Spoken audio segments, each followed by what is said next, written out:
Hello കൂട്ടുകാരെ, ഞാനിന്ന് വന്നിരിക്കുന്നത് എനിക്ക് ഒരു വേദന തോന്നുന്ന ഒരു സംഭവമായിട്ടാണ് ഞാനിന്ന് വന്നിരിക്കുന്നത്. നമ്മുടെ പിന്നെ ജിഷ വധക്കേസ് ഉണ്ടായിരുന്നല്ലോ പെരുമ്പാവൂർ. അതിൻ്റെ അമ്മ, ആ കുട്ടിയുടെ അമ്മയെ പറ്റി രണ്ട് വാക്ക് സംസാരിക്കാനാണ് ഞാനിന്ന് വന്നിരിക്കുന്നത്.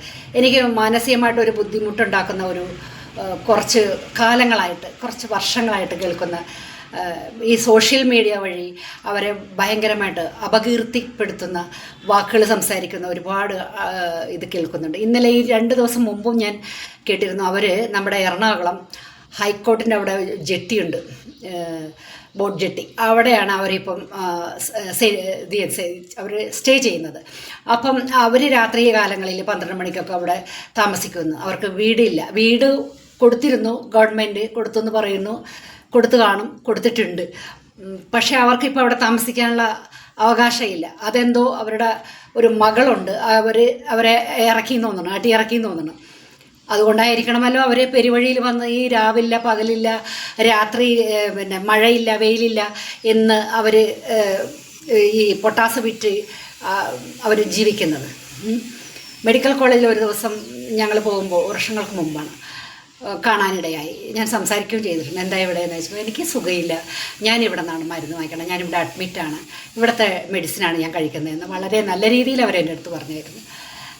അപ്പോഴും ഞാൻ മനസ്സുകൊണ്ട് വിചാരിച്ചു, ദൈവമേ, അവർക്ക് അതിൻ്റെ കൂടെ ആരുമില്ലേ?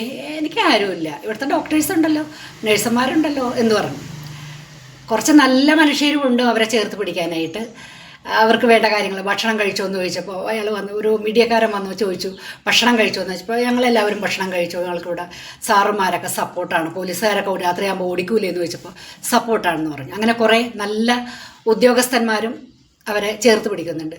ഈ മീഡിയ വഴി സ്ത്രീകളായിക്കോട്ടെ പുരുഷന്മാരായിക്കോട്ടെ കുറേ അധികം പേര് അവരെ മോശമായിട്ടുള്ള വാക്കുകൾ പറഞ്ഞ് ഒരുപാടധികം വേദനിപ്പിക്കുന്നതായിട്ട് എനിക്ക് മനസ്സിലായി. അതുകൊണ്ട് തന്നെ മീഡിയയ്ക്ക് മുമ്പിൽ അവർ വരാനായിട്ട് വളരെയധികം ബുദ്ധിമുട്ടുന്നതായിട്ടും എനിക്ക് തോന്നി. ദയവ് ചെയ്ത് ഇങ്ങനെയുള്ള അമ്മമാരെ, അവരെന്തും ആയിക്കോട്ടെ, അവർ പൈസ ഒരുപാട് ഗവൺമെൻറ് കൊടുത്തിട്ടോ അല്ലെങ്കിൽ വേറെ സംഘടനകൾ കൊടുത്തിട്ടോ ഏതോ ഒരു പാർട്ടികളൊക്കെ കൊടുത്തിട്ടോ അവർ ഭയങ്കരമായിട്ട് ലാവിഷായിട്ട് മറ്റേ കാറിലും അതിലൊക്കെ നടന്ന് കുറേ 5 സ്റ്റാർ ഹോട്ടലിൽ പോയി താമസിച്ചു, അവർ കുറേ ബ്യൂട്ടി പാർലറിൽ പോയി മേക്കപ്പ് ചെയ്തു, കുറേ പട്ടുസാരി കൊടുത്ത് ഒക്കെ കളഞ്ഞെന്നാണ് ആൾക്കാർ പറയുന്നത്. എന്തും ആയിക്കോട്ടെ, ഒരമ്മയാണ്, 2 മക്കളെ പ്രസവിച്ച ഒരമ്മയാണ്. അവരുടെ ആ സാമ്പത്തിക ശേഷി വെച്ചിട്ട് അവരുടെ പാവപ്പെട്ട വീടുകളിൽ പോയി പണിയെടുത്ത കാശ് കൊണ്ട് ആ കുട്ടിയെ നന്നായിട്ട് പഠിപ്പിച്ചു. അഡ്വക്കേറ്റോ എന്തോ ആയിരുന്ന സമയത്താണ് ഇങ്ങനെയുള്ള ഒരു സംഭവം ഉണ്ടാകുന്നത്. അതിൻ്റെ മാനസിക വിഭ്രാന്തിയിലാണ് ആ സ്ത്രീ ഇത്രയും കാലം ജീവിക്കുന്നത്. ഒരു മകള് നഷ്ടപ്പെട്ടതിൻ്റെ വേദന, അത് അവർ മരിക്കുന്നവരെ ഉണ്ടാവും, ആ സ്ത്രീ മരിക്കുന്നവരെ ഉണ്ടാവും.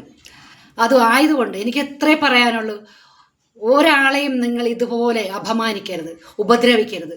നിങ്ങൾ ആരും ഉപകാരം ചെയ്യേണ്ട, ഒരാളെ ഉപദ്രവിക്കാതിരിക്കുക. ഒരമ്മയുടെ വേദന എന്താണെന്ന് നിങ്ങൾ മനസ്സിലാക്കുക, എന്നിട്ട് സംസാരിക്കുക. അത് മറഞ്ഞു നിന്നാണെങ്കിലും മറയാതെ നിന്നാണെങ്കിലും നിങ്ങൾക്ക് പറ്റുമെങ്കിൽ അവർക്ക് ഒരു ഉപകാരം ചെയ്യുക. ഏതെങ്കിലും ഗ്രൂപ്പിലേക്ക് ഇട്ടിട്ട്